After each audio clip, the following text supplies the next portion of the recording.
नमस्कार, मी सुमित शंकर सावंत आणि तुम्ही पाहताय TV9 मराठी। या बातमीपत्रात बऱ्याच महत्त्वाच्या बातम्या बघणार आहोत। सुरुवातीला एक राजकीय महत्त्वाची बातमी जळगावमधून आहे। जळगावमध्ये मंत्री गिरीश महाजन यांनी सुरेश जैन यांची भेट घेतलेली आहे। त्या संदर्भातली महत्त्वाची बातमी।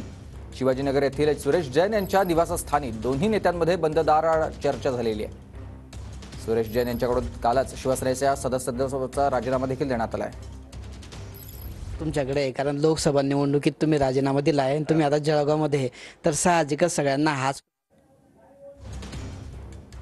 ठिकाणी चर्चा सुरू आहे। जळगाव लोकसभेच्या उमेदवार स्मिता वाघ या सुद्धा त्यांच्या सोबत आहेत आणि सुरेशदादा जैन यांनी शिवसेनेचा राजीनामा दिल्यानंतर ते आज पहिल्यांदा जळगाव शहरात आलेले आहे। जळगावच्या त्यांच्या निवासस्थानी मंत्री गिरीश महाजन हे सुरेश जैन यांच्या भेटीला या ठिकाणी आलेले आहेत। त्यांच्यासोबत जळगाव लोकसभेच्या उमेदवार स्मिता वाघ या सुद्धा आहेत आणि गेल्या अर्धा तासापासून त्यांच्यामध्ये चर्चा सुरू आहे। नेमकं चर्चा काय सुरू आहे या चर्चेचा तपशील बाहेर येऊ शकला नाही, मात्र बंदद्वार ही या ठिकाणी चर्चा सुरू आहे आणि लोकसभा निवडणूक आहे। लोकसभा निवडणुकीच्या तोंडावर सुरेशदादा जैन यांनी शिवसेनेचा राजीनामा दिला आणि त्यानंतर ते आज पहिल्यांदा जळगावात आले आणि मंत्री गिरीश महाजन हे त्यांच्या भेटीला आलेले आहेत। स्मिता वाघ सुद्धा सोबत आहेत। त्यामुळे लोकसभा निवडणुकीच्या पार्श्वभूमीवर काय नेमकी चर्चा होत आहे किंवा याकडे सगळ्यांचं लक्ष लागलं आहे, तर दुसरीकडे आता सुरेश जैन यांची काय भूमिका होते याकडे सुद्धा लक्ष लागलेलं आहे। नेमकं गेल्या अर्धा तासापासून या ठिकाणी बंदद्वार ही चर्चा सुरू आहे।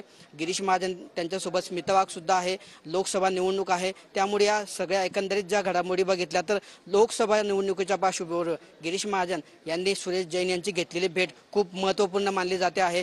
जळगाव शहरामध्ये सुरेशदादा जैन यांचा मोठा प्रभाव आहे, त्यामुळे लोकसभा निवडणुकीमध्ये स्मिता वाघ यांना जळगाव